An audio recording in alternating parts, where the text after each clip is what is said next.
Hello everyone and welcome back once again for the sessions of issue of debentures। हम issue of debentures में जो last concept cover up कर चुके हैं उसका नाम था issue of debentures for consideration other than cash. आज का जो हमारा ये सेशन रहने वाला है इसमें भी हम बहुत ही इंपॉर्टेंट कंसेप्ट डिस्कस करेंगे जो कि फाइनल पॉइंट ऑफ व्यू से, थ्योरेटिकल कंसेप्ट्स के पॉइंट ऑफ व्यू से भी और प्रैक्टिकली भी बहुत वेटेज रखता है, ड्यू इंपॉर्टेंस रखता है। तो देखते हैं कि हमारे आज के इस सेशन में हमारे पास क्या है। Issue of debentures as collateral security. देखिए, कोलेटरल सिक्योरिटी का मतलब होता है एडिशनल सिक्योरिटी। सिंपल सी बात है, अगर आप अपने किसी नोन से या बैंक से लोन लेने जाते हो तो वो सामने वाला इंडिविजुअल या वो सामने वाली इंस्टीट्यूशन आपसे क्या मांगती है? आपसे एक गारंटी, एक सिक्योरिटी, एक श्योरिटी मांगती है ना, कि अगर आप मुझे श्योरिटी प्रोवाइड करो, गारंटी प्रोवाइड करो तो मैं बदले में तुम्हें लोन देने के लिए रेडी हूं।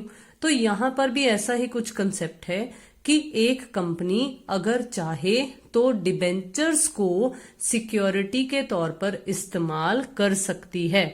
डिबेंचर्स को जो लोन वो ले रही हैं उसे एडिशनली सिक्योर करने के लिए बदले में इशू कर सकती है डिबेंचर्स को as a security. So sometimes when a company takes a loan from a bank or from some other party, the company may have to issue debentures as a subsidiary or secondary security in addition to the principal security। देखिए, ये बात बहुत जरूरी है कि क्या जो debentures हैं जिन्हें कोलेटरल सिक्योरिटी की फॉर्म में इशू किया जाता है वो कौन सी सिक्योरिटी हैं? वो प्रिंसिपल मेन सिक्योरिटी हैं या सब्सिडरी या सेकेंडरी सिक्योरिटी है? ये सेकंड नंबर वाली है, ये एडिशनल सिक्योरिटी है। प्राइमरी सिक्योरिटी या जो प्रिंसिपल सिक्योरिटी है वो जो हमारा मेन एसेट या जो हम अपनी मेन चीज सिक्योरिटी के पॉइंट ऑफ व्यू से प्रोवाइड कर रहे हैं ना दूसरी पार्टी को, तो वो प्रिंसिपल सिक्योरिटी वो ही मानी जाती है। लेट सपोज कि अगर एक कंपनी बैंक लोन ले रही है, वो अपनी मशीनरी को एज अ सिक्योरिटी इस्तेमाल कर रही है, ठीक है, तो अपनी सिक्योरिटी को और ज्यादा एनहांस करने के लिए उसने डिबेंचर्स को as a collateral security issue कर दिया, तो प्रिंसिपल सिक्योरिटी मशीन मानी जाएगी और जो डिबेंचर्स हैं उन्हें हम सब्सिडरी या सेकेंडरी सिक्योरिटी की कैटेगरी में कवर अप करेंगे। So in other words, collateral security means secondary security in addition to the primary security. Primary security के अलावा साथ में जो सेकेंडरी सिक्योरिटी इशू की जाती है उसे ही कोलेटरल या जैसे मैंने आपको लिटरल मीनिंग बताया एडिशनल सिक्योरिटी कहा जाता है। The bank or the other persons to whom such debentures are issued as collateral security will not be entitled to any interest on these debentures। देखो, ये पॉइंट बहुत ही ज्यादा दिमाग में रखने वाला है कि बैंक या उस पर्सन को जिससे हमने लोन लिया है उसे इस पर्टिकुलर डिबेंचर पर जो कि कोलेटरल सिक्योरिटी के फॉर्म में इशू हुए हैं उन पर किसी भी प्रकार का कोई भी इंटरेस्ट उन्हें नहीं मिलेगा। क्यों नहीं मिलेगा? क्योंकि उनका जो मेन लोन है ना, जो मेन प्रिंसिपल चीज उन्होंने प्रोवाइड की है, उन्हें उन पर इंटरेस्ट मिलेगा ना, तो दोनों साइड से थोड़ी ना वो इंटरेस्ट ले सकते हैं। तो इसलिए उन्हें इन डिबेंचर्स पर जो कि as a collateral security issue हुए हैं किसी भी तरह का कोई इंटरेस्ट नहीं दिया जाएगा। They are entitled to get interest on the original loan advanced by them. अब बात आती है ये समझने की जो आपको नेक्स्ट लाइंस में बता रखा है कि अगर डिफॉल्ट हो जाए, मतलब अगर कुछ गलती हो जाए, या तो इंटरेस्ट की पेमेंट ना हो पाए या ड्यू डेट पर प्रिंसिपल अमाउंट की पेमेंट अगर ना हो पाए तो क्या होगा? If a default is made either in the payment of interest और in the payment of principal debt, या हम सिंपल कह सकते हैं प्रिंसिपल अमाउंट, तो क्या होगा? The lender will first realise its debt from the principal security. जैसे जो मैंने एग्जांपल दी थी उसमें से पहले मशीनरी का इस्तेमाल किया जा सकता है। But if the full amount of debt is not realised from the principal security, it may claim all the rights of the debenture holder, मतलब वो इंडिविजुअल, वो थर्ड पर्सन या वो बैंक जो है वो क्या बन जाएगा, डिबेंचर होल्डर बन जाएगा। मतलब फिर उसका हक वो सेकेंडरी सिक्योरिटी पर भी आ जाएगा। उसके लिए भी ना कुछ खास जर्नल एंट्रीज होती हैं जो कि हम एक क्वेश्चन के जरिए समझेंगे कि क्या जर्नल एंट्रीज हो सकती हैं अगर डिफॉल्ट हो जाता है तो। लेकिन अभी फिलहाल के लिए आपको जो बताया गया है वो क्या है कि जैसे ही कंपनी फाइनल इंस्टॉलमेंट लोन की पे कर देती है, मतलब कोई डिफॉल्ट नहीं करती, टाइम पर इंटरेस्ट भी अगर पे कर देती है, लोन की अमाउंट भी अगर चुका देती है, तो क्या होता है, it can take its debentures back. ठीक है, मतलब कंपनी की जो as a collateral security debentures issue हुए हैं वो फ्री हो जाएंगे। ठीक है, किसी तरीके की कोई सिक्योरिटी की फॉर्म में फिर डिबेंचर्स इशू नहीं माने जाएंगे। प्लस यहाँ डिफॉल्ट वाले केस में भी आपको यही बता रखा है, ये इसी से मिलती जुलती लाइन है कि अगर डिफॉल्ट होता है तो वो बंदा डिबेंचर होल्डर बन गया या बैंक डिबेंचर होल्डर बन गया, लेकिन जब वो फाइनल इंस्टॉलमेंट भी पे कर देंगे अपना, मतलब कोई डिफॉल्ट वगैरह अगर उनका नहीं रहेगा तो डिबेंचर्स जो हैं वो वापस भी लिए जा सकते हैं। दोनों केसेस में ये कंसेप्ट माना जा सकता है। अब there are 2 methods of dealing with such debentures in the books of accounts. अब 2 मेथड्स हैं, स्पेसिफिकली कोई नाम नहीं है, बस फर्स्ट मेथड और सेकंड मेथड ही आपको बताया गया है। देखिए फर्स्ट मेथड में क्या है, बहुत ही आसान कंसेप्ट है। इसमें बुक्स में, कंपनी की बुक्स में कोई एंट्री नहीं पास की जाती, किसके रिगार्डिंग, डिबेंचर्स के रिगार्डिंग, क्योंकि डिबेंचर्स एक्चुअली इशू हुए ही नहीं हैं, सिर्फ एज अ कोलेटरल सिक्योरिटी दिए गए हैं।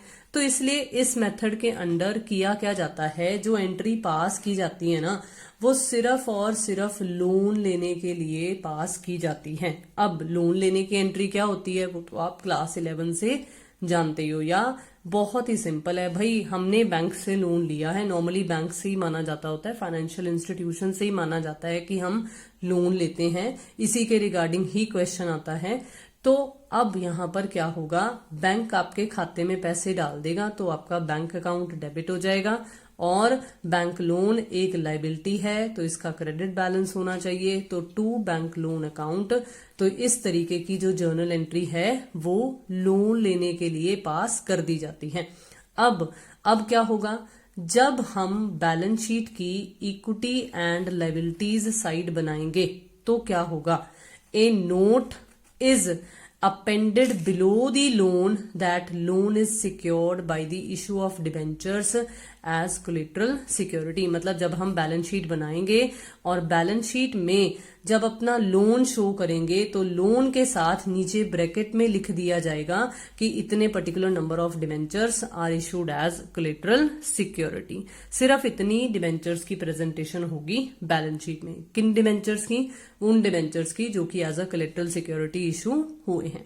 लेकिन अब अगर हम सेकेंड मेथड देखें तो सेकेंड मेथड आपको क्या कहता है, सेकेंड मेथड कहता है एंट्री पास करो, जिन डिबेंचर्स को as a collateral security issue किया गया है उनके लिए भी सिर्फ लोन की नहीं, साथ में डिबेंचर्स की एंट्री भी पास की जानी चाहिए। तो लोन की तो देखो बिल्कुल वही है, bank account debit to bank loan account, simple वही एंट्री है। लेकिन डिबेंचर्स को as a collateral security issue करने पर आपको ये एक जर्नल एंट्री बताई गई है जो कि बहुत ही आसान है। देखो हमने कौन सा डिबेंचर्स इशू करने पर पैसा हासिल किया है, हमें पैसा तो मिला नहीं है, हमें पैसा जो मिला है वो तो लोन की फॉर्म में मिला है, वो तो लोन के पॉइंट ऑफ व्यू से मिला है। डिबेंचर्स को तो हमने फॉर कैश इशू किया ही नहीं है, वो तो सिर्फ as a collateral security issue हुए हैं।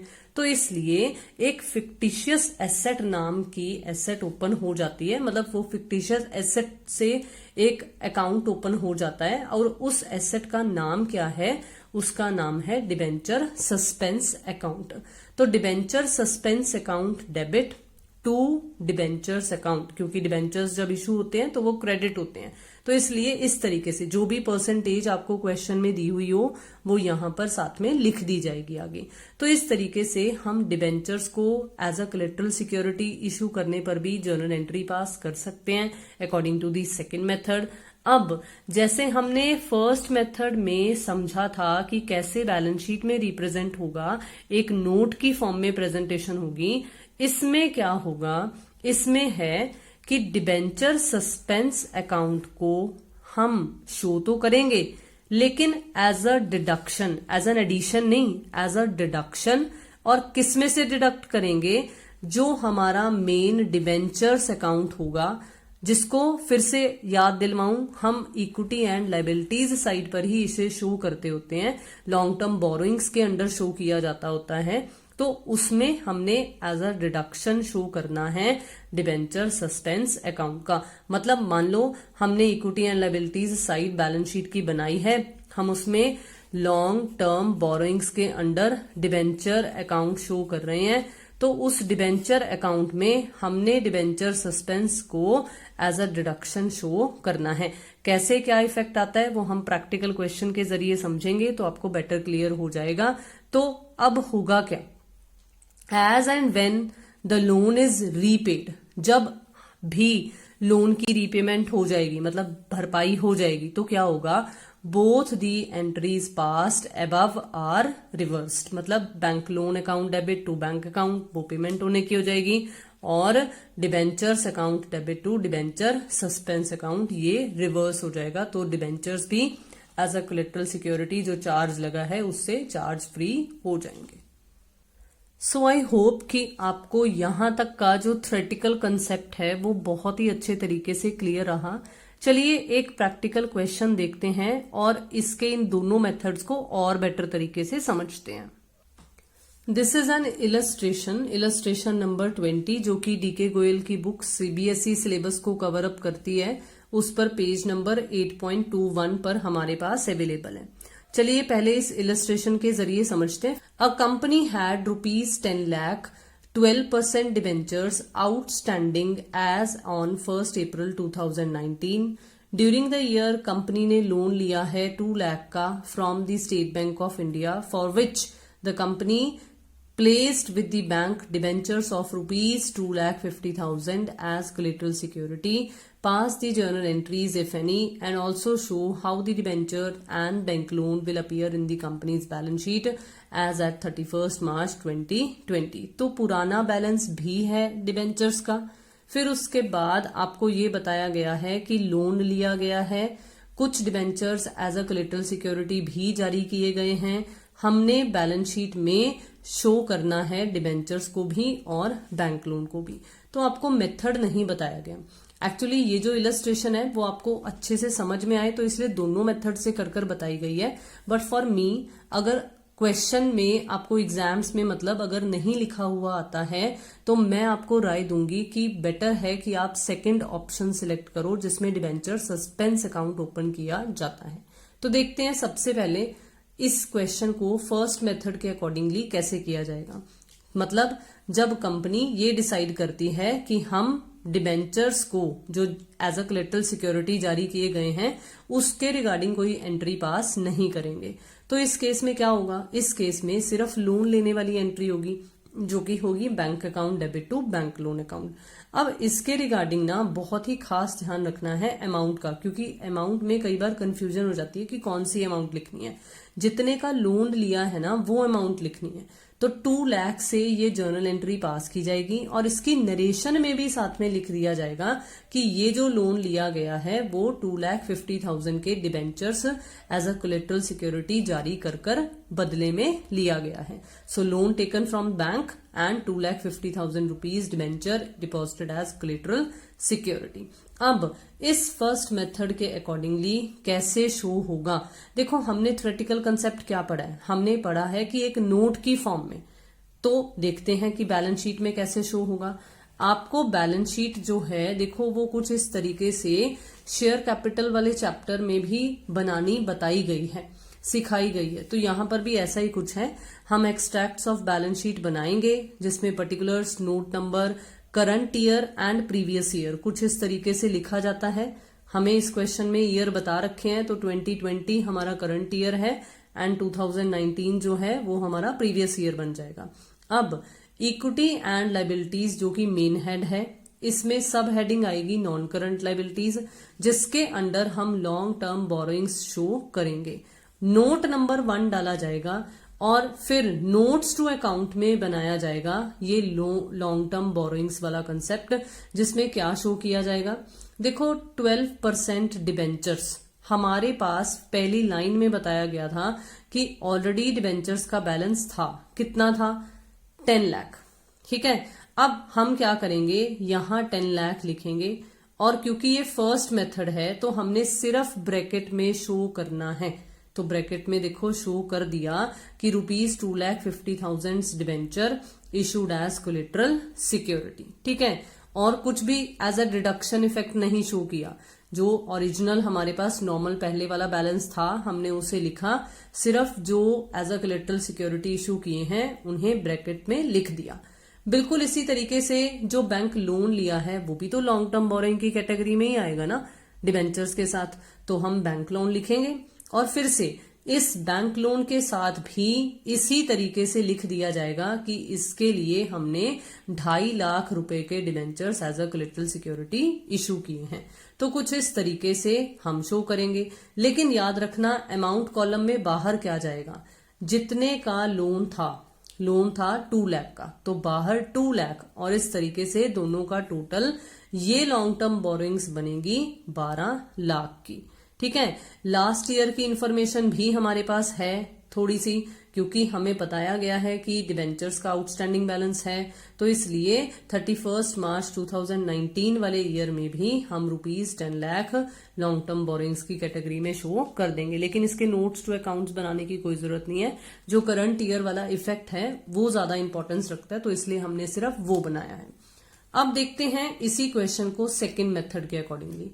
देखो सेकेंड मेथड के अकॉर्डिंगली है कि हमने लोन की एंट्री भी पास करनी है, जो कि फिर से मैं कहूंगी कुछ इस तरीके से पास की जाएगी। 2 लाख का लोन था और हमने debentures as a collateral security जो इशू किए गए हैं उसकी जर्नल एंट्री भी पास करनी है। तो क्या आएगा, debenture suspense account debit to 12% debentures account. मैंने आपको कहा था कि जो परसेंटेज हो वो साथ में लग जाएगी, तो वो साथ में हमने लिख दी, क्योंकि हमें क्वेश्चन में स्टार्टिंग में बता रखा है 12% डिबेंचर्स का एक आउटस्टैंडिंग बैलेंस है, तो हम वही एज्यूम करेंगे कि ये भी 12% वाले ही हैं।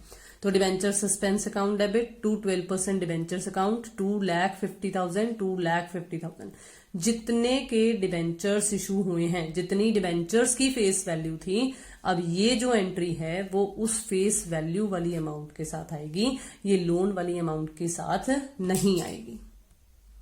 फिर देखिए, फिर हम देखेंगे एक्सट्रैक्ट्स ऑफ बैलेंस शीट। देखो ये इफेक्ट सेम वही है, वही जो हमने अभी फर्स्ट मेथड में देखा है कि 20 वाली तो 12 लाख शो कर रही है बैलेंस और 19 वाले में 10 लाख का बैलेंस है। लेकिन इस बार जो नोट्स टू अकाउंट्स हैं वो थोड़े से डिफरेंट है।